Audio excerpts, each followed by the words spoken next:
Hello प्यारे बच्चों, मैं हूं आपका भैया ऋषभ सिंह और आप सभी का स्वागत करता हूं आपके अपने YouTube परिवार ऋषि यस क्लासेस पर। और आज के इस वीडियो में हम बात करने वाले हैं बीएससी थर्ड ईयर के 6th सेमेस्टर मैथमेटिक्स का जो हमारा पहला पेपर है metric spaces and complex analysis, उसका ही हम एक और लेक्चर लेकर आ चुके हैं।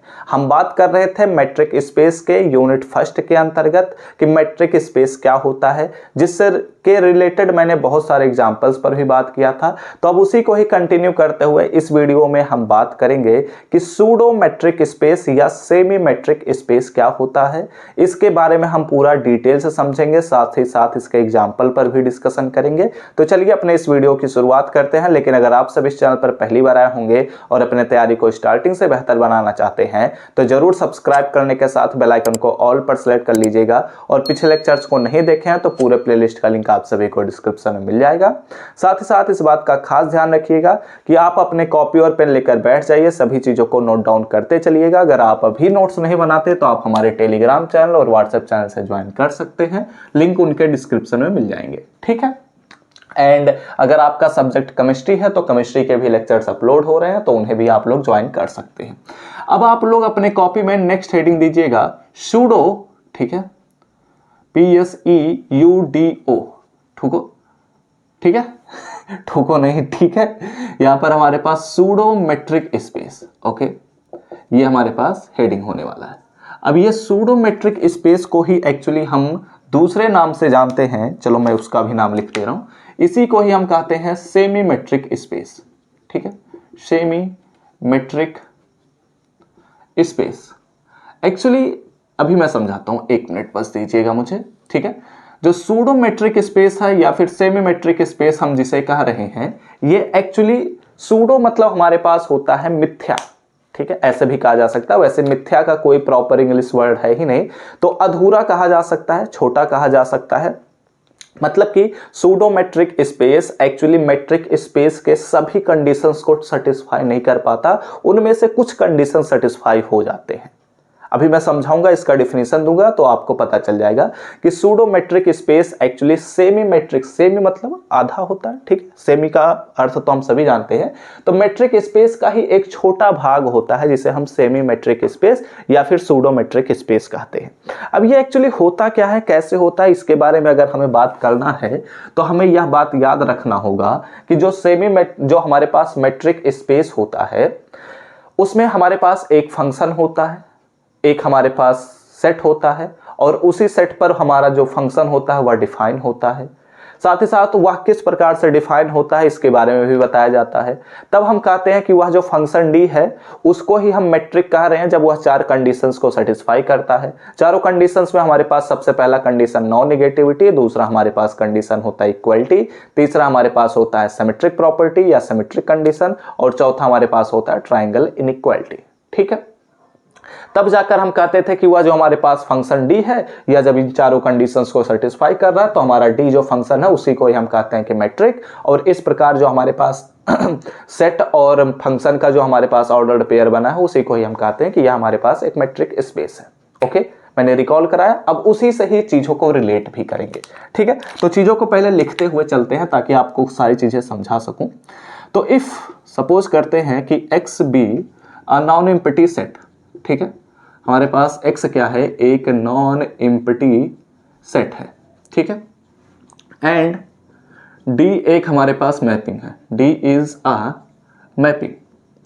d हमारे पास क्या है, एक मैपिंग है, डिफाइंड बाय, जो कि कुछ इस प्रकार से डिफाइन हो रहा है, डिफाइंड, ठीक है, बाय, किस प्रकार से डिफाइन हो रहा है, अगर हमारे पास d जो है, ठीक है, d is mapped from x cross x to real number, ठीक है, तब हम क्या कहते हैं, then D is a metric, ठीक है, D इज अ मेट्रिक, ठीक है, इफ इट सेटिस्फाई, ठीक है, अगर इफ इट सेटिस्फाई, अगर यह सेटिस्फाई करता है फॉलोइंग कंडीशंस को, ठीक है, फॉलोइंग कंडीशंस को, ठीक है, फॉलोइंग कंडीशंस को अगर कोई भी हमारे पास मैट्रिक सेटिस्फाई करता है तब उसको हम कहते हैं देन डी इज एक मिनट, then d forms a metric, ठीक है, ऐसे लिखिए, then d forms a metric, ठीक है, देन डी फॉर्म्स, ठीक है, या फॉर्म कर सकता है ए मेट्रिक, कौन सा मेट्रिक अभी बताऊंगा, ठीक है, कौन कौन से कंडीशन है यहाँ पर, एक मिनट कुछ गड़बड़ हो जाएगा, शायद सेंटेंस सही नहीं मैंने लिखा, कि लेट या फिर if x be a non empty set and d is a mapping defined by this then d forms a metric, ठीक है, अगर वह मेट्रिक ही फॉर्म करेगा तो सूडो मेट्रिक हम कब कह पाएंगे, तो ये तो गलत हो गया, ठीक है, यानी कि हमारे पास यहाँ पर होगा then d forms a pseudo metric, ठीक है, यहाँ पर ऐसे लिखिए, then d forms a pseudo या सेमी लिख लीजिए, ठीक है, सेमी मेट्रिक, सेमी मेट्रिक लिखूं या सूडो मेट्रिक लिखूं, बात एक ही है, इफ इट, ठीक है, अगर यह सेमी मेट्रिक है, ठीक है, ओके, अब सेंटेंस सही है, ठीक है, मुझे लगा कि शायद बाद में मैं बना ले जाऊंगा, ठीक है, लेकिन यहाँ पर ध्यान दीजिए कि यह कौन कौन से कंडीशंस को सेटिस्फाई करेगा, यहाँ पर हमारे पास पहला कंडीशन जो होगा वो हमारे पास हम सभी जानते हैं कि d of x comma Y जो होगा वह ग्रेटर और इक्वल टू 0 होना चाहिए for all x comma y belongs to capital x, इसी को हम क्या कहते हैं, नॉन निगेटिविटी कंडीशन, जिसके बारे में हम ऑलरेडी मेट्रिक स्पेस में पढ़ चुके हैं, ठीक है। दूसरे कंडीशन पर अगर बात करते हैं तो इसमें यह बात बोला जाता है, यही दूसरा कंडीशन ही केवल डिफरेंस होता है, इफ अगर हमारे पास x y के बराबर है तो this implies that d of x comma y is equal to 0 होगा, ठीक है, for all x comma y belongs to capital x, ये हमारे पास दूसरा कंडीशन है। अभी इसके बारे में हम पूरा डिटेल में डिस्कस भी करेंगे, लेकिन पहले हम सभी कंडीशंस को लिख लेते हैं पहले। तीसरा हमारे पास है कि d of x comma Y जो होगा वह हमारे पास d of y comma x के बराबर होगा, ठीक है। चौथा कंडीशन क्या है, चौथा कंडीशन ये है कि अगर हमारे पास d of x comma Y जो है वह लेस और इक्वल टू होना चाहिए d ऑफ x कामा z plus d of z comma y के, ठीक है, जहां पर हमारे पास जो for all x comma y comma z, ठीक है, हमारे पास सेट x से बिलोंग करने चाहिए। अब यहां पर ध्यान दीजिए और सारी चीजों को समझिए, तब हम बात करेंगे अगले स्टेप पर। देखो मैंने ये क्या बोला कि हमारे पास x एक नॉन एम्प्टी सेट होना चाहिए, d हमारे पास एक मैपिंग होना चाहिए जो कि कुछ इस प्रकार से मैप करना चाहिए, तो हम d को ही कहते हैं कि यह एक सूडो मैट्रिक या सेमी मैट्रिक है कब कहेंगे, जब वह इन चारों कंडीशंस को सेटिस्फाई करता है। पहला हमारे पास है नॉन निगेटिविटी कंडीशन, दूसरा है इक्वालिटी कंडीशन, तीसरा है सिमेट्री कंडीशन और चौथा हमारे पास है ट्रायंगुलर इनइक्वालिटी कंडीशन, ठीक है। तो पहला कंडीशन हम ऑलरेडी मेट्रिक स्पेस में सब कुछ डिटेल से समझाए थे कि हमारे पास नॉन निगेटिविटी का कंडीशन होता है कि अगर हमारे पास दो एलिमेंट्स हैं और उनके बीच का हम डिस्टेंस निकालते हैं तो वह हमेशा 0 या 0 से बड़ा ही होता है, ठीक है। तो पहला कंडीशन सेटिस्फाई, ओके, यानी कि यह मेट्रिक स्पेस का ही कंडीशन है। तीसरा कंडीशन और चौथा कंडीशन भी मेट्रिक स्पेस का है, यानी कि अगर हम दो एलिमेंट का एक डायरेक्शन में डिस्टेंस निकालते हैं और उसके अपोजिट डायरेक्शन में भी डिस्टेंस निकालेंगे तो भी हमारे पास सेम ही होता है, तो वो बात यहां पर लिखी गई है। तीसरा कंडीशन ये है कि ट्रायंगल इनइक्वालिटी, मैंने आपको समझाया था कि अगर हम एक पॉइंट से दो पॉइंट पर जाना चाहते हैं तो उसके लिए दो पाथ्स हो सकते हैं या फिर दो से अधिक हो सकते हैं, लेकिन एक सबसे मिनिमम पाथ हो सकता है जिसके लिए इक्वल का कंडीशन होता है। एक हम दूसरे ट्रायंगल के रूप में अगर वहां पर जाते हैं तो हमारे पास ये ग्रेटर का साइन बन सकता है, ग्रेटर मतलब ये हमारे पास ये वाला पोर्शन इससे बड़ा होगा, ठीक है। लेकिन यहां पर अब हम अगर बात करते हैं तो मेट्रिक स्पेस में हमने बात किया था कि हमारे पास d of x comma y is equal to 0 होगा इफ एंड ओनली इफ मैं बोल रहा था, इफ एंड ओनली इफ मैं बोल रहा था कि x is equal to y है, ठीक है। तब हम कह रहे थे कि यहां से हम यहां पर भी आ सकते हैं और यहां से हम यहां पर भी जा सकते हैं, और ऐसे सिचुएशन में हम इस प्रकार का सिंबल उपयोग करते हैं, यानी कि इफ एंड ओनली इफ ये सिंबल हमारे पास होता है, ठीक है। इट मीन्स दैट कि अगर यह हमारे पास d of x comma Y 0 के बराबर है तो x is equal to y होगा, और अगर x is equal to y है तो d of x comma y is equal to 0 होगा, यानी कि दोनों ही प्रकार से हमारे पास सिद्ध होना चाहिए था। लेकिन यहां पर मैंने बोला है कि x is equal to y if, मैंने माना है कि अगर x और y एक दूसरे के बराबर हैं देन ये हमारे पास जो साइन होता है यह देन का है, ठीक है, then d of x comma y is equal to 0 होगा, ठीक है। लेकिन यह बिल्कुल भी जरूरी नहीं है कि अगर हमारे पास D of x comma Y 0 के बराबर है तो x और y एक दूसरे के बराबर हो। यह गारंटी नहीं है, यह कंपलसरी नहीं है। लेकिन मैट्रिक स्पेस में यह कंपलसरी था कि अगर यह 0 के बराबर है तो ये दोनों बराबर होंगे, और अगर ये दोनों बराबर हैं तो यह 0 के बराबर होगा। ठीक है। लेकिन यहां पर सूडो मैट्रिक में हमारे पास ये कंडीशन कंपलसरी नहीं है। बस यहां पर एक ही कंडीशन कंपलसरी है कि ये दोनों बराबर है तो ये 0 होगा। लेकिन ये 0 है तो ये जरूरी नहीं है कि ये दोनों एक दूसरे के बराबर हों। ठीक है। तो इसलिए कई बार कई बुकों में आप लोग देखेंगे तो यह जो हमारे पास दूसरा कंडीशन होता है इसको ऐसे भी लिखा जाता है। ठीक है। मैं यहां पर ORR करके लिखवा दे रहा हूं कि हमारे पास अगर x और y एक दूसरे के बराबर हैं तो d of x comma x जो होता है वह इक्वल टू 0 होता है। ठीक है। क्योंकि हम x और y को बराबर ले लिए। ठीक है। तो ऐसा सिचुएशन में हम कई बार यह ना देखते हुए ये देखते हैं बुकों में। ठीक है। तो ये बातें आप लोग ध्यान रखिएगा। ठीक है। तो देन अगर ये चारों कंडीशन कोई भी मैपिंग सेटिस्फाई करता है तो उसको सेमी मैट्रिक कहते हैं। एंड जो हमारे पास ऑर्डर्ड पेयर होता है, हमारे पास जो सेट है वह x है, d हमारे पास मैपिंग है, इज फॉर्म्स। ठीक है। या क्या करता है, फॉर्म करता है, फॉर्म अ मैट्रिक स्पेस। ठीक है। Matric space which is known as, which is called, जिसको हम कहते हैं क्या कहते हैं, इसको ही हम कहते हैं कि यह हमारे पास है सूडो मैट्रिक स्पेस। ठीक है। Pseudo metric space. Okay, are you getting my point? तो अभी आप लोग क्या करिए, पहले इतनी चीजों का फटाफट से स्क्रीनशॉट लीजिएगा without taking time. Take the screenshot, then we are going to discuss our most important example. Okay, ठीक है। तो स्क्रीनशॉट हो चुका, सारी चीजें समझ में आई, कोई भी बहुत बड़ी बात मैंने नहीं बताया। हम लोग जो चीजें ऑलरेडी जानते थे वही चीजें हम यहाँ पर डिस्कस कर रहे हैं। बस नई चीजें जब आती हैं तो प्रॉब्लम होता है। ओके, कोई बात नहीं, प्रॉब्लम है तभी तो जिंदगी है। ठीक है। तो हर एक चीज को मजे के साथ सीखिए। अब ये सारी चीजें आप लोगों ने एक बार देख लिया तो अब यही बात मैं दोबारा बताऊंगा तो बहुत ही आसान लगेगा। अरे सर जी ये सब तो जानता हूं मैं, क्या बता रहे हैं आप, ऐसा ही तो फील होता है। जैसे अब अगर बात किया जाए सेट थियरी के बारे में तो आपको लगेगा अरे सर जी क्या झूठो बता रहे हैं, ये तो हम सब जानते हैं। ठीक है। वैसे ही यहाँ पर जब ये हम थर्ड ईयर में पढ़ रहे हैं, ऐसे ही MSc में जाएंगे तो ये सारी चीजें जब फिर वहां पढ़ेंगे तो लगेगा कि अरे ये तो मेरे बाएं हाथ का खेल है। ठीक है। स्क्रीनशॉट हो चुका है ना, मैं इरेज कर रहा हूँ। ठीक है, छाप चुके होंगे। अब चलिए इसके बेस पर हम कुछ एग्जांपल्स को कर ही लेते हैं। ठीक है। वैसे मैं सोचा हूँ 2 एग्जांपल कराने के लिए, लेकिन देखते हैं कि इतना कैसा टाइम मिलता है। देन पहला जो हमारे पास एग्जांपल होगा वो छोटा एग्जांपल, आसान एग्जांपल मैं लूँगा। दूसरा हमारे पास जो होगा वो थोड़ा बड़ा एग्जांपल और थोड़ा डिफ़िकल्ट होगा। ठीक है। बट डिफ़िकल्ट ऐसा नहीं है कि सॉल्व नहीं होता, इम्पॉसिबल आई एम पॉसिबल, ये सभी हम जानते हैं।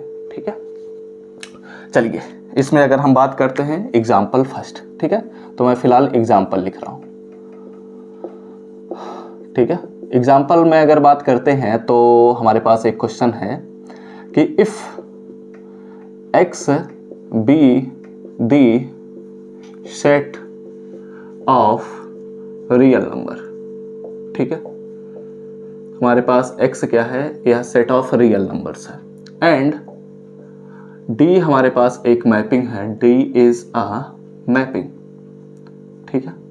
d हमारे पास एक मैपिंग है जो कि कैसे मैप करेगा, डिफाइंड बाय। ठीक है, मैं यहां पर लिख दे रहा हूं, डिफाइंड बाय। किस प्रकार से डिफाइन होगा, d is mapped from x cross x to r। ठीक है। या फिर आप ऐसे भी कर सकते हैं कि x की जहां पर आप r लिख लीजिए, क्योंकि सेट ऑफ रियल नंबर को मैं बता रहा हूं। ठीक है। तो यहां पर भी r हो जाएगा एंड यहां पर भी हमारे पास r हो जाएगा।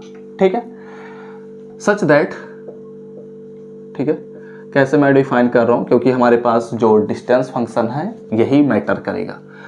ये है d of x comma y is equal to mod x square minus y square के रूप में मैं डिफाइन किया। ठीक है। देन सो दैट, ठीक है, देन सो दैट क्या शो करना है कि डी फॉर्म्स आ सूडोमेट्रिक, ठीक है, pseudometric, okay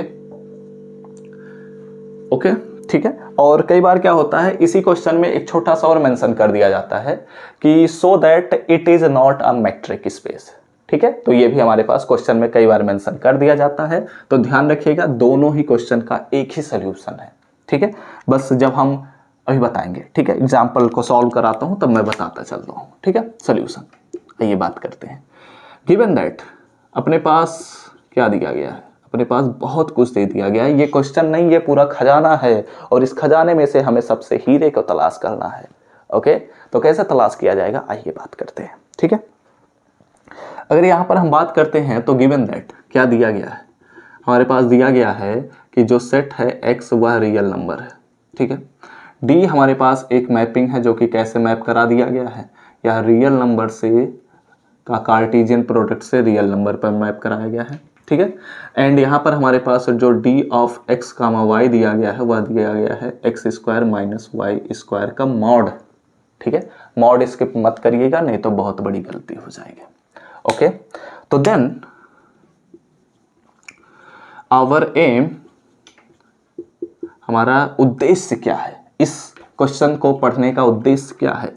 then our aim is to show that, ठीक है, हमारा एम क्या है, हमारा एम यह दिखाना है कि जो हमारे पास ऑर्डर्ड पेयर है, ठीक है, या फिर आप ऐसे लिखिए डी इज आ सूडोमेट्रिक, ठीक है। हमारा एम यही है कि इसको प्रूव करना है कि यह हमारे पास एक सूडोमेट्रिक है।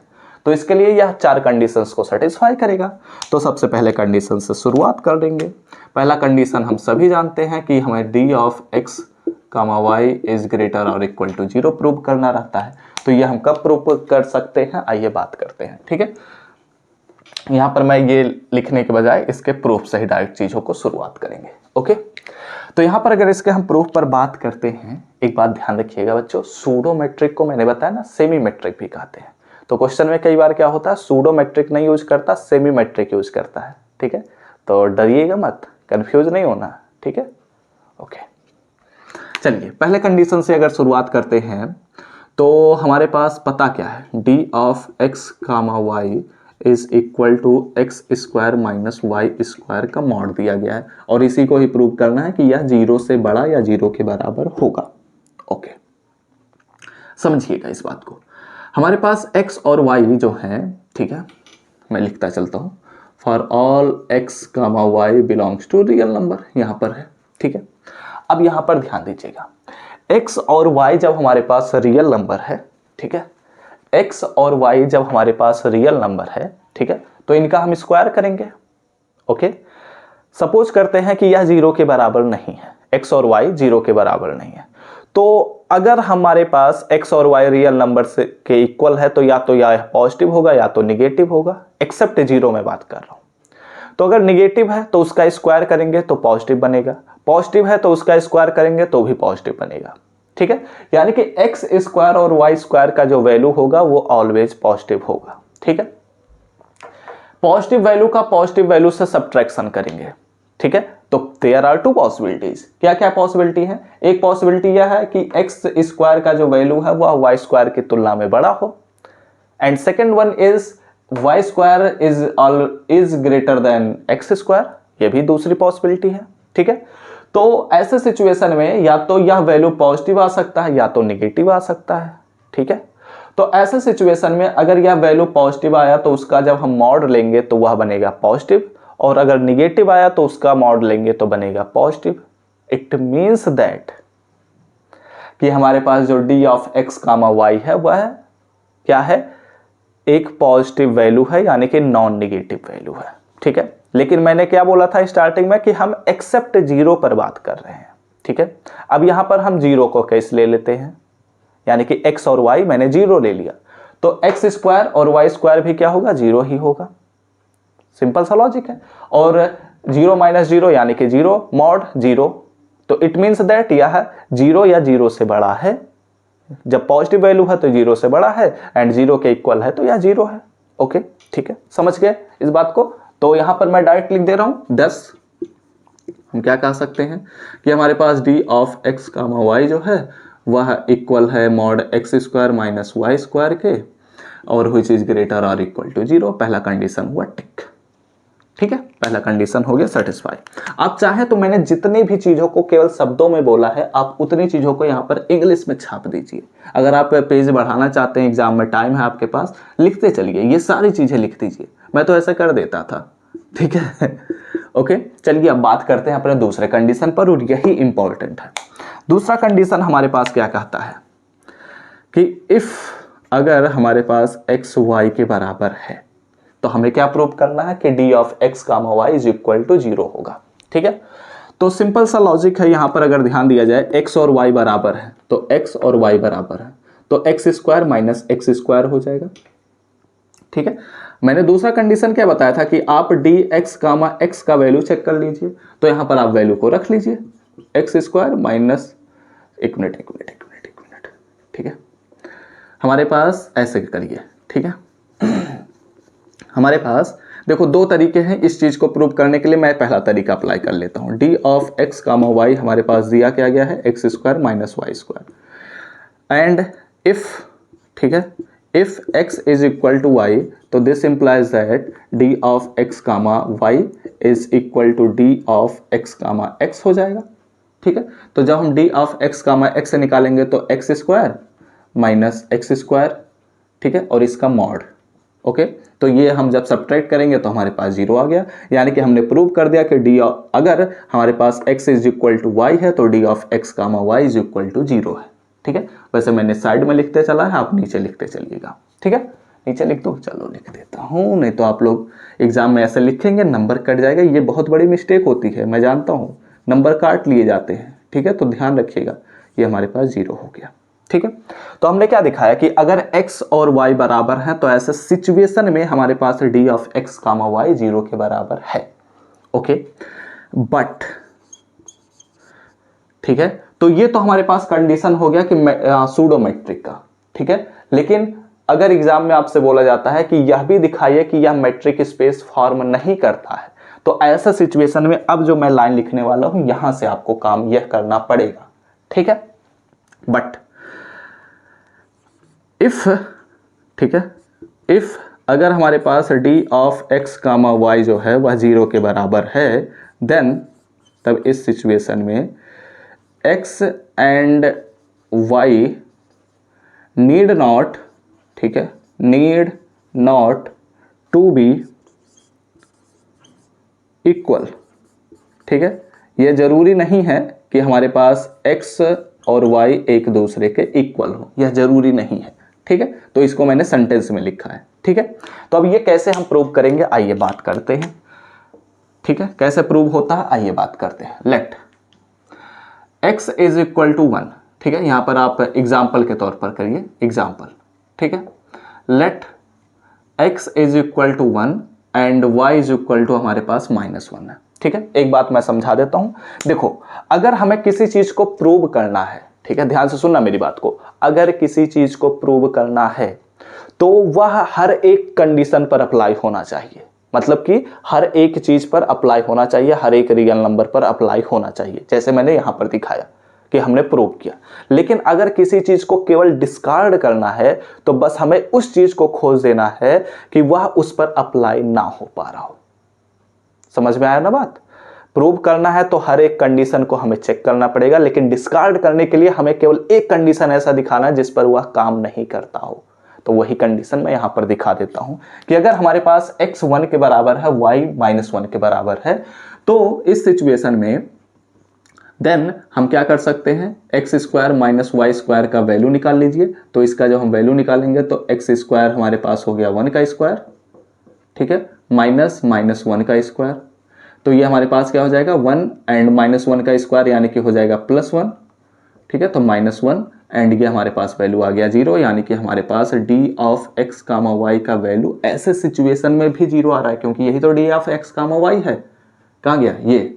ठीक है, तो हमने क्या देखा कि अगर x और y, बट यहां पर मेंशन कर लीजिए कि बट हमारे पास x और y एक दूसरे के बराबर नहीं है, फिर भी ऐसा सेटिस्फाई हो गया, ठीक है, but x not equal to y, फिर भी हमारे पास d of x comma y 0 के बराबर हो गया, ठीक है। तो ये बातें आपको ध्यान रखना है। इस प्रकार हमने दिखाया कि यह जो हमारे पास यह जो हमारे पास फंक्शन d है वह मेट्रिक नहीं है, यह केवल और केवल सूडो मेट्रिक है। तो सूडो मेट्रिक के लिए अभी हमने केवल 2 कंडीशंस को ही दिखाया है, तीसरे और चौथे कंडीशन पर बात करना बचा हुआ है। तो आप लोग क्या करिए, पहले इतनी चीजों का स्क्रीनशॉट फटाफट से लीजिएगा, without taking time, take the screenshot.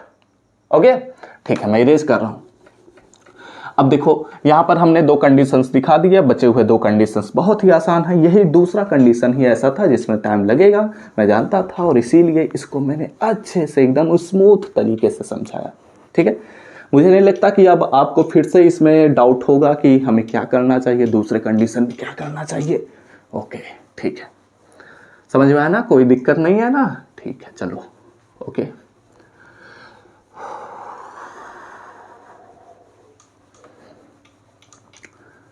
चलिए तीसरे और चौथे कंडीशन पर बात कर लिया जाए। अगर तीसरा और चौथा कंडीशन हम बोलते हैं तो तीसरा कंडीशन हमारे पास क्या है, ठीक है, तीसरा कंडीशन हमारे पास जो है वो हम सभी जानते हैं कि हमें क्या प्रूव करना है कि d of x comma y is equal to d of y comma x prove करना होता है। तो यहाँ पर x square minus Y square दिया गया है। यहाँ पर आप क्या करिए, सिंपल सा लॉजिक लगाइए, माइनस को कॉमन लीजिए, minus x square minus Y square I mean plus y square का मॉड हो जाएगा। देन यहाँ पर आप क्या करिए, इसको ऐसा लिख लीजिए कि minus Y square minus x square का मॉड हो जाएगा। एंड देन यहाँ पर आप डायरेक्ट आप लिख सकते हैं अब y square minus x square, ठीक है, और इसको ही हम क्या कहेंगे, ये हमारे पास है d of y comma x, ठीक है। तो इस प्रकार हमारे पास d of x comma y जो है वह d कामा y कामा x के रूप में रिप्रेजेंट हो गया, ठीक है। तीसरा कंडीशन सेटिस्फाई। ओके, चलिए बात करते हैं अपने चौथे कंडीशन पर। तीसरा कंडीशन बहुत ही आसान होता है, हम हर बार कहते हैं, चौथे कंडीशन में थोड़ा सा टाइम लगता है। तो चलिए इसे उड़ाते हैं जल्दी जल्दी फटाफट से। d of x comma y, ठीक है, तो ये हमारे पास क्या है, x square minus Y square. Okay, यहाँ पर हमारे पास क्या हो जाएगा, एक्स स्क्वायर, मैंने क्या किया, इसमें से जेड स्क्वायर को घटा दिया और जेड स्क्वायर को मैंने जोड़ दिया, वाई स्क्वायर यहाँ पर लिखा है, ठीक है। मैंने कुछ नहीं किया, मैंने सिंपली यहाँ पर जेड स्क्वायर को सब्ट्रैक्ट किया और जेड स्क्वायर को ऐड किया। और हम सभी जानते हैं कि किसी वैल्यू में कोई वैल्यू अगर हम ऐड करते हैं और उसके बराबर ही वैल्यू अगर हम सब्ट्रैक्ट करते हैं तो वैल्यू अपने पुराने ही वैल्यू के बराबर ही होता है, ठीक है। अब इसको हम क्या करते हैं, यहाँ पर हम इनइक्वालिटी कंडीशन अप्लाई करते हैं तो लेस देन और इक्वल हो जाएगा। यूजुअल मेट्रिक स्पेस वाला कॉन्सेप्ट यहाँ पर उपयोग हो रहा है, तो आप लोग ध्यान रखिएगा। यहाँ पर z square minus x square minus z square plus z square minus Y square. Usual metric space वाला कॉन्सेप्ट नहीं, इनइक्वालिटी का कॉन्सेप्ट यूज हो रहा है, लेकिन यूजुअल मेट्रिक स्पेस में भी हमने डिस्कस किया था चौथे कंडीशन के अंतर्गत, इसलिए मैंने बोला, ठीक है। कंफ्यूज मत होइएगा कि यूजुअल मेट्रिक स्पेस कहां से आ गया, अभी तो हम सूडो मेट्रिक स्पेस पढ़ रहे थे, ठीक है। प्लीज कंफ्यूज नहीं होना है, ठीक है। तो ये हमारे पास ये हो गया। तो अब यहाँ पर हम बात करते हैं तो या लेस और इक्वल, और यहाँ पर हम ध्यान देते हैं तो x square minus Y square कब था, जब एक्स और वाई के बराबर था। तो एक्स और जेड के बराबर अगर हम बात करते हैं तो D of x comma z हो जाएगा। सिमिलरली यहाँ पर अगर बात करते हैं तो D of Z comma Y हो जाएगा। एंड ये हमारे पास D of x comma Y के लेस और इक्वल हो गया। चौथा कंडीशन सेटिस्फाई, ठीक है। तो इस प्रकार हम क्या कह सकते हैं, 10 हम कह सकते हैं कि D जो है D फॉर्म्स, ठीक है, या फॉर्म कर रहा है सूडोमेट्रिक, ठीक है, सूडोमेट्रिक। ओके, क्या कर रहा है, सूडोमेट्रिक का फॉर्मेशन कर रहा है। एंड जो हमारे पास ऑर्डर पेयर होगा, ठीक है, ऑर्डर्ड पेयर, कौन सा ऑर्डर्ड पेयर होगा, हमारे पास सेट ऑफ रियल नंबर था, साथ ही साथ हमारे पास D एक मैट्रिक था। फॉर्म्स, ठीक है, या फॉर्म कर रहा है क्या चीज, या फॉर्म कर रहा है सूडोमेट्रिक स्पेस, ठीक है, सूडोमेट्रिक स्पेस, ठीक है। तो आप लोग क्या करिए, फटाफट से स्क्रीनशॉट लीजिएगा, without taking time, take the screenshot, then we are going to conclude our lecture, ठीक है। ओके, तो स्क्रीनशॉट हो चुका है ना, सारी चीज़ें समझ में आ चुकी हैं। ठीक है, तो चलिए अब इस वीडियो को यहीं पर हम समाप्त करते हैं। जो हमारे पास अगला लेक्चर आएगा उसमें हम देखते हैं कि क्या टॉपिक डिस्कस करना है। एक चीज़ और मैं यहीं पर क्लियर कर देता हूं कि ये जो हमारे पास पूरा मेट्रिक स्पेस है, actually unit 1, unit 2, unit 3, unit 4 जो हमारा सिलेबस दिया गया है, एक्चुअली हम जब लेक्चर आपको सभी को प्रोवाइड करेंगे तो वो सभी चीज़ें मर्ज ही चलेंगी। ठीक है, तो ये बातें ध्यान रखिएगा, इसलिए आप लोग प्लीज़ लेक्चर्स के साथ जुड़े रहिएगा और हर एक लेक्चर के बाद कौन सा लेक्चर मैं अपलोड कर रहा हूँ उसे ध्यान देते हुए ही उसे ज्वाइन करिए। ठीक है, क्योंकि सारी चीज़ें मर्ज चलेंगी, तो मैं बताऊंगा कि पिछले लेक्चर में ये डिस्कस किया हूँ, तो आपको जाना पड़ेगा, पहले वो देखना पड़ेगा, तभी आप इस लेक्चर को अगले लेक्चर को समझ पाएंगे। ठीक है, तो चलिए इस वीडियो को यहीं पर हम समाप्त करते हैं। उम्मीद करता हूँ सारी चीज़ें आपको समझ में आ गई होंगी। एंड वीडियो अच्छा लगा हो तो जरूर लाइक करिएगा, कमेंट करके जरूर हमें बताइएगा, अपने दोस्तों के साथ शेयर भी करिएगा। चैनल पर पहली बार आए होंगे तो ऑफकोर्स सब्सक्राइब करने के साथ बेल आइकन को ऑल पर सेलेक्ट करना ही है। तो हम सब मिलते हैं अपने नेक्स्ट लेक्चर में, तब तक पढ़ते रहिए, संघर्ष करते रहिए और सफल होते रहिए।